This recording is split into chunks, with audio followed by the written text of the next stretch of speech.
Bonjour les leader makers, c'est Smartful et aujourd'hui je vais vous parler de Carmat et plus particulièrement du financement de Carmat. Alors pourquoi?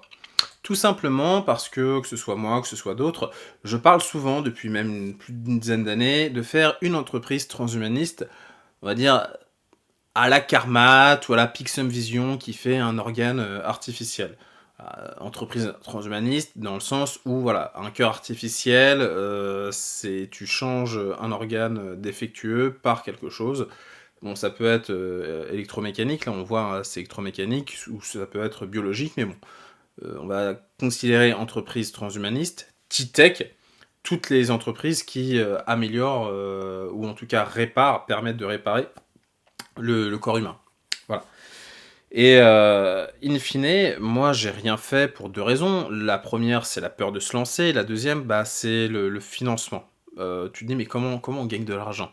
Et je pense que je suis pas le seul à me poser cette question et c'est vrai qu'autour de moi, je pourrais me dire: «Bon, bah, j'ose pas me lancer, je suis trop timide» ou je ne sais quoi.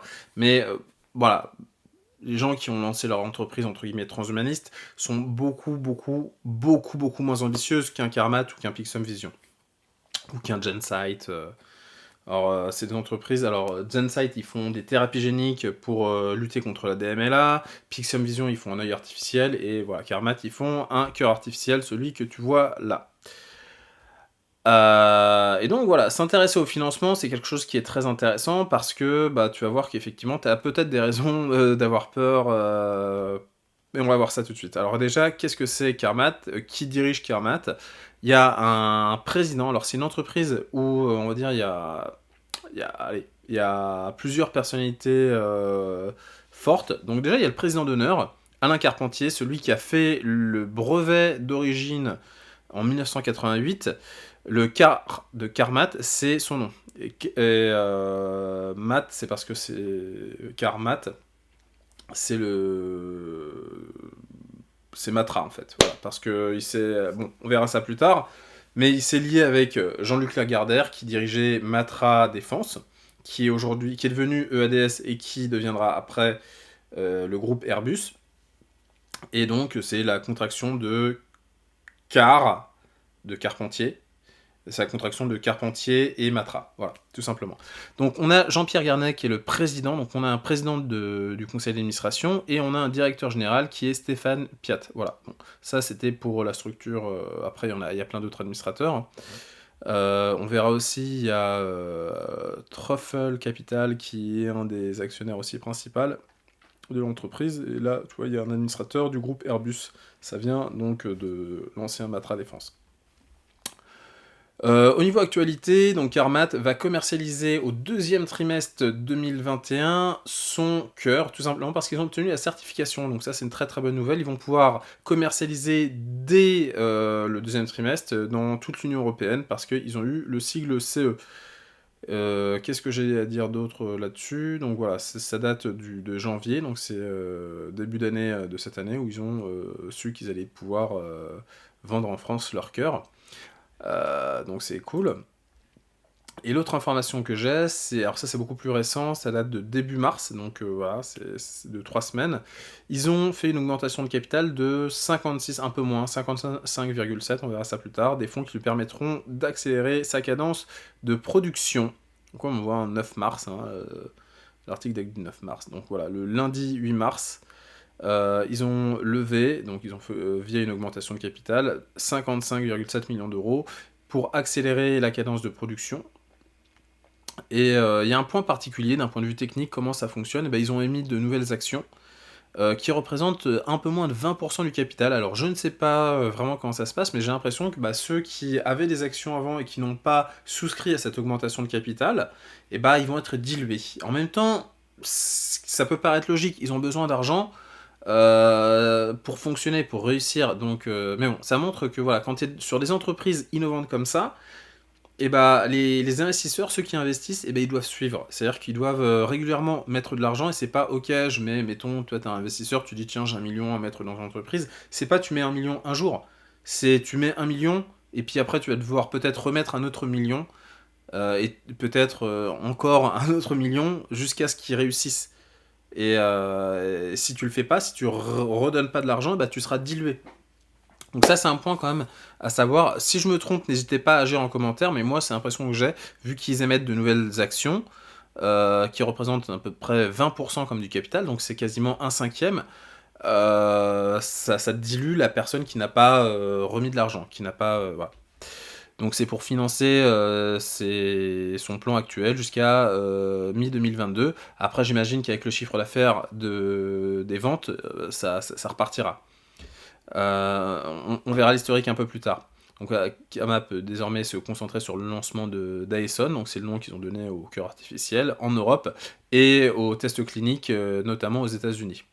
Donc potentiellement, là, je dirais que c'est peut-être le moment d'investir, parce qu'ils sont peut-être potentiellement capables de gagner beaucoup d'argent, parce que s'ils vendent un cœur artificiel en Europe, puis après aux États-Unis, qu'ils ont vu qu'a priori ils ont le meilleur, il y a vraiment possibilité que ça défonce tout. Par contre, il y a 10 ans, bah, c'était un peu plus risqué. Et alors, je vais pas montrer les courbes d'action, mais en fait, il y a 10 ans, le cours de l'action était beaucoup plus haut, en fait. Donc, c'est peut-être le moment, en fait, vraiment d'investir. Moi, je le ferai pas. Voilà, je vous donne des... Voilà, c'est pas un conseil que je vous donne, déjà j'aurais pas le droit de... parce qu'il y a des lois, mais moi je le ferai pas parce que bah j'ai pas... Voilà, j'ai déjà fait mes attributions économiques et voilà, je le ferai pas, j'ai pas l'argent pour, tout simplement. J'ai d'autres projets, voilà. Alors, mettre à disposition... Alors ouais, leur but, voilà, ils sont contents parce que ça va permettre de mettre à disposition un dispositif unique à la disposition du plus grand nombre de patients souffrant d'insuffisance cardiaque en phase terminale, donc c'est cool. C'est super cool. Bon, on va regarder l'historique du financement, parce que le but, c'était de parler de ça, l'historique du financement, et avant, on va revenir un peu sur l'histoire. Donc, comme j'ai dit, c'est au début des années 90, en 93, il me semble, là, j'ai plus la source, je suis désolé. En 93, ils ont fondé une entreprise qui s'appelle GIE Carmat, donc qui est un groupe d'intérêt économique.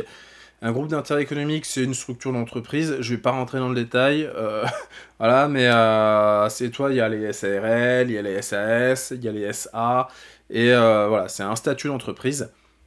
Et il y a Alain Carpentier et Jean-Luc Lagardère, donc, qui était le président de Matra Défense, qui ont décidé de faire donc une entreprise, donc GIE Carmat. Donc Alain Carpentier a déposé un brevet sur un cœur artificiel en 1988, donc dis-toi que l'aventure commence à partir de 1988. Donc là, ça fait 33 ans. Il dépose un brevet, Alain Carpentier. 5 ans plus tard, il parle avec Jean-Luc Lagardère, il crée une entreprise, en 93, et c'est qu'en 2021, donc au final... attends, là, je t'avoue que là, en live, tac, 2021, moins 1993, ça fait 28 ans, donc 28 ans pour faire les premiers ENF. Enfin, ouais, c'est fou. Bon. Après, j'ai pas les chiffres, donc on pourra pas voir l'argent qui a été mis en œuvre sur jusqu'à 2008, parce qu'il y a la société qui a été créée à partir de 2008, sous forme d'une société à action simplifiée, donc en 2008, par Alain Carpentier, donc, qui a porté ses brevets, par Matra Défense, donc aujourd'hui Airbus Group, et qui à l'époque même s'appelait, il me semble, EADS, hein, et Truffle Capital, dont j'ai un peu parlé, représenté donc par Philippe Pouletti, qui est ici, hein. Tac, voilà, docteur Philippe Pouletti. Bon. Donc ça commence en 2008. Maintenant, on va voir ce qui va se passer en termes de financement, et c'est ce qui va nous intéresser. D'accord ? Donc, qu'est-ce qui s'est passé ? Comment ils gagnent de l'argent ? Est-ce qu'ils font des brevets, ils vendent les brevets ? Parce que moi, ce que je m'étais dit, c'est que voilà, ils ont des brevets, forcément, bah, les brevets vont peut-être être utilisés par d'autres acteurs, parce que des fois, on est sur du global. Par exemple, si tu fais une pièce électronique pour l'aéronautique, peut-être que ta pièce électronique va aussi être utilisée dans tout un tas d'autres secteurs, donc tu te dis, bah tiens, je pose un brevet, je vais prendre 10 ans, peut-être 20 ans avant de commercialiser un dispositif pour que ce soit mature. Par contre, bah, tous les brevets qu'on a fait, bah, on en vend des licences et en fait on a de l'argent, on gagne de l'argent. Sauf qu'en fait, non, là dans ce cas-là, c'est pas du tout le cas. Ils gagnent 0 chiffre d'affaires et en fait ils vivent uniquement d'augmentation de capital et de subventions. Donc là, on regarde, en 2009, ils ont eu une subvention du Conseil général des Yvelines, donc de 1,5 million d'euros pour la création d'une salle blanche. Donc ils ont dû motiver leur subvention. Donc c'est pas, voilà, ok, c'est cool ce que vous faites, on vous donne de l'argent, hein. Ils doivent subventionner, et ils doivent motiver pour avoir la subvention. Donc à mon avis, c'est, voilà, des dossiers qui sont quand même assez lourds à mettre en œuvre. Donc on voit que pour faire une entreprise transhumaniste, a priori, il faut pas forcément de compétences techniques. Il faut des compétences techniques, bien évidemment. On a vu qu'il y avait des docteurs, même quand on regarde dans le conseil d'administration, voilà, il est docteur. On voit que le PDG, enfin pas le PDG, mais le président du conseil d'administration est docteur en pharmacologie. Voilà, et là il y a, alors je sais pas si lui il est docteur en cardiologie, parce qu'il m'est reconnu, mais on voit que, bon, bah, déjà il y a le professeur Carpentier, donc il y a de la compétence technique, mais on voit qu'il doit y avoir aussi une compréhension des subventions, en fait, parce que c'est comme ça qu'ils arrivent à vivre, en fait. Et donc il faut savoir remplir les dossiers pour pouvoir obtenir des subventions, il faut savoir parler aux financiers pour pouvoir lever des capitaux. Et donc c'est une compétence importante dans ce type d'entreprise. L'autre point, donc voilà, c'est ça, c'est 33 millions d'euros par la Commission européenne pour développer son projet jusqu'à l'obtention du marquage CE. On voit qu'il y a une partie de subvention, mais il y a aussi une avance remboursable en cas de succès commercial. Donc soit ils réussissent pas, donc dans ce cas-là, bon, ils n'ont pas remboursé, soit ils réussissent, ils devront rembourser une partie de cette subvention. Il y a une partie de ça qui est quand même donnée parce ce qui est sous forme de subvention. On n'a pas le détail, mais bon.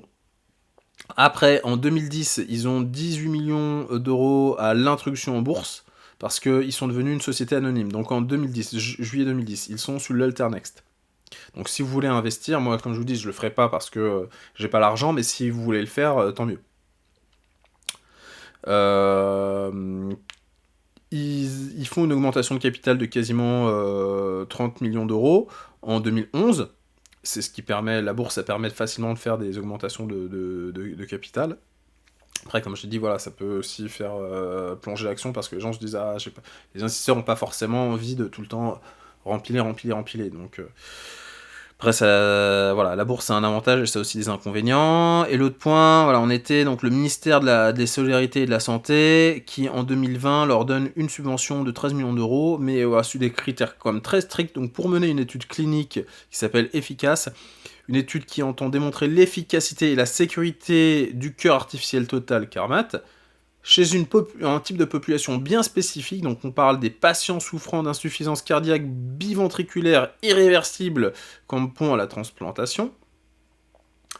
Et donc voilà, ils doivent mener une étude déjà sur donc c'est pour mener une étude pour démontrer l'efficacité et la sécurité de leur dispositif sur une population bien spécifique, et ils doivent aussi démontrer la supériorité par rapport au traitement existant pour la même population, hein, qui a été identifiée là, en termes de coût et d'efficacité. C'est-à-dire qu'il ne suffit pas simplement que leur étude ait pour but de montrer une meilleure efficacité, aussi que ce soit plus économique.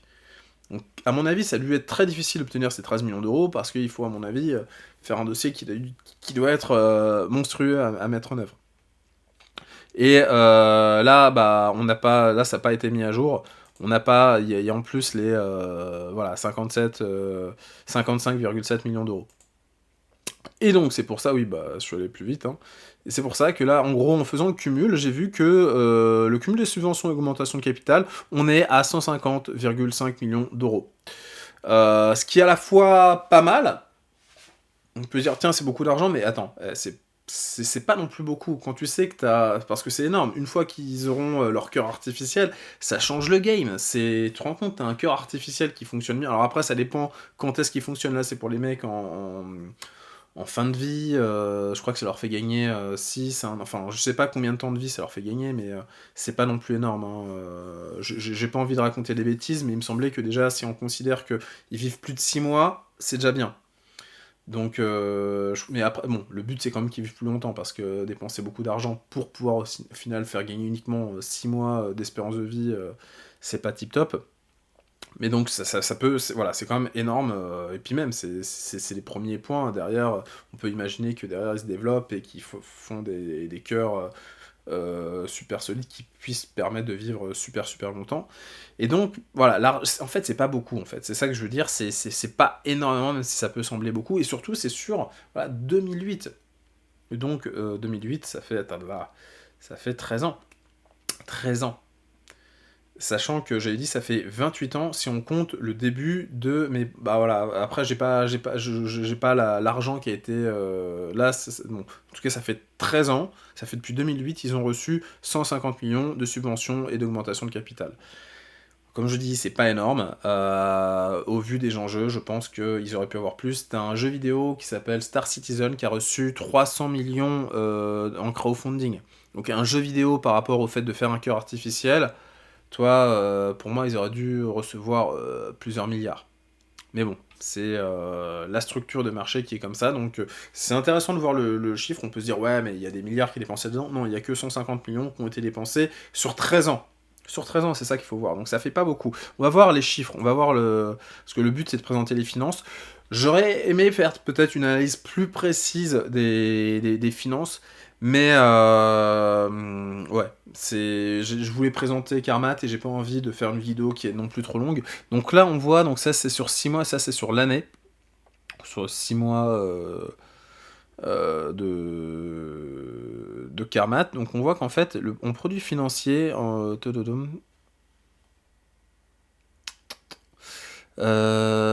est-ce qu'ils mettent qu'ils n'ont pas de chiffre d'affaires là? En fait, ils n'ont pas de chiffre d'affaires. Et ça, c'est. Ah, voilà, c'est ici, voilà. J'étais descendu trop bas. Chiffre d'affaires net, bam, zéro. Ils ont rien, ils ne gagnent pas d'argent. Ça fait 13 ans qu'ils existent, c'est dingue. Donc en fait, c'est ce type d'entreprise, en fait, ils sont obligés de faire des levées de fonds, et à chaque levée de fonds, bah, il y a un risque existentiel, en fait, j'imagine. Alors peut-être qu'il y en a une qui loupe, c'est pas grave, on va en faire une autre, mais si à un moment le marché dit non, et les États n'ont pas envie ou les régions n'ont pas envie d'investir, de subventionner, c'est fini, quoi. Je trouve ça super fragile. C'est vrai que c'est pas un business habituel où on se dit ok, je fais un chiffre d'affaires et après j'alloue l'argent. Là en fait, regarde, produit d'exploitation, là, chiffre d'affaires, on est à zéro. Le chiffre d'affaires, il est à zéro. Après là on voit reprise sur dépréciation, provision et tout, donc les produits d'exploitation, on n'est pas à zéro, mais on voit qu'en fait c'est voilà, c'est un jeu d'écriture comptable, donc en fait ils sont à zéro, ils ont pas de chiffre d'affaires. Alors tu vas me dire c'est 2020-2019. Je vais pas plus loin, j'aurais pu faire des recherches plus loin, mais bon, voilà, le but c'est pas non plus de. Mais en tout cas, voilà, ils ont zéro, le seul argent qu'ils ont, c'est par des levées de fonds ou des subventions. Par contre, ils ont des charges, et on voit là, bah, sur l'année, on n'a que 2019, et voilà, ils ont 42 millions de charges. Waouh! Et donc, bah forcément, voilà, résultat net, 44 millions de charges. Voilà. Et là, c'est sur 6 mois. Et là, on voit aussi, on a un truc simplifié, on voit que c'est sur 6 mois. Voilà. Alors, je voulais faire une petite ouverture pour montrer, est-ce que... voilà.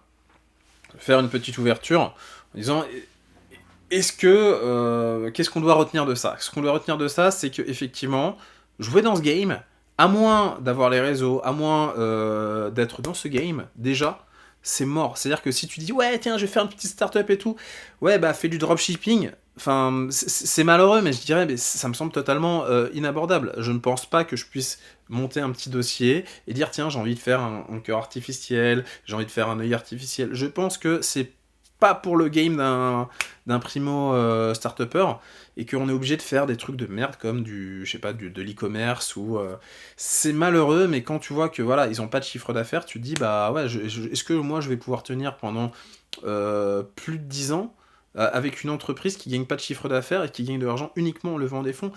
Bah ouais, je sais pas, moi ça me semble bizarre. Voilà, c'est pas dans mon logiciel, j'allais dire d'entrepreneur. J'ai rien entrepris, hein, donc là je me donne des lauriers que je n'ai pas. Mais dans le logiciel que j'ai de l'entrepreneuriat, je me dis ouais, ah ouais, voilà. Et donc il faudrait que je me reprogramme pour pouvoir imaginer ça. C'est pour ça que c'est extrêmement important de faire cette vidéo, parce que ça permet de voir, ok, bah il faut voilà, connaître un peu l'administratif, faut connaître un peu le monde financier, comment on lève des fonds, comment on octroie des subventions, pour pouvoir, lancer ce type d'entreprise. Ça reste, à mon avis, un type d'entreprise qui est très, très, très porté sur de l'administratif et pas sur, de la vente, voilà. L'ouverture que je voulais dire, c'est qu'on voit, voilà, ils ont des produits, par exemple, il y a les batteries, parce que le cœur, en fait, il n'y a pas de batterie dedans. Il fonctionne, c'est un système de pompe, et c'est surtout, il y a de la biocompatibilité, il y a les valves qui doivent fonctionner longtemps, et surtout bien. Mais derrière, bah, il faut l'approvisionner en électricité. Alors, je crois que soit tu es sur le secteur, ce qui est chiant, voilà, t'es chez toi, bah, tu dois brancher ton cœur en fait sur la prise secteur, ou sur un dispositif, il y a peut-être un transformateur, j'imagine, tu dois peut-être te balader avec un dispositif, ou sinon quand tu sors, je crois que tu as quelques heures d'autonomie, mais tu dois avoir voilà, des batteries, tu vois. Et je me dis, bah, en fait, j'en ai parlé avant, tu as ce système de se dire, ok, bah, soit tu fais des batteries, enfin, soit tu fais des brevets et tu vends la licence de ton brevet, soit bah, tu te dis, attends, dans mon cœur, il y a besoin de telle et telle fonctionnalité. Tu développes en fait toutes tes petites fonctionnalités et tu les vends et tu essaies de faire de l'argent là-dessus. Je pense que ça peut être un modèle de se dire, ok, je vais, par exemple, voilà, je veux faire un cœur artificiel, j'ai envie de concurrencer Carmat, et ben je vais travailler sur des batteries qui sont performantes, ou des batteries même qui peuvent être miniaturisées, être inclus dans... je vais essayer de faire des batteries de ouf. Bon, ça va être de la recherche et développement, mais les batteries, tu sais que ça va se vendre sur les téléphones, sur les voitures électriques. Enfin, tu sais que si tu travailles, si tu passes du temps à faire des recherches sur des batteries, déjà, t'as pas tout l'administratif des tests cliniques à faire, et tu sais que ça va se vendre partout, et ça peut être super utile. Après, ils auront que intégré... Enfin, que... Après, ce sera plus simple pour eux, ils n'auront pas cette recherche de faire des batteries super... Alors, à mon avis, c'est pas ce qu'ils font, ils prennent ce qu'il y a sur le marché, mais bon, déjà, tu peux améliorer... Enfin, voilà, il y a tout un tas de choses, on peut se dire, tiens, comment on peut améliorer les choses, et en fait, on va pas faire tout le cœur, mais on va faire des choses qui vont améliorer les choses, qui vont après toucher tout un tas de choses. Je suis pas clair, à la limite, je referai une vidéo là-dessus... C'était l'ouverture que je voulais faire. À mon avis, on n'est pas non plus sur un point qui est... parce que je trouvais ça assez déprimant de me dire, en fait, ils ont jamais gagné d'argent, et ils ont uniquement été subventionnés ou fait des levées de fonds pour vivre. Et donc, je me dis, voilà, il y a à mon avis possibilité de faire autrement. Mais j'en parlerai dans une autre vidéo. Sur ce, c'était Smartful. Voilà, je te souhaite une excellente soirée, et je te dis à bientôt. Allez,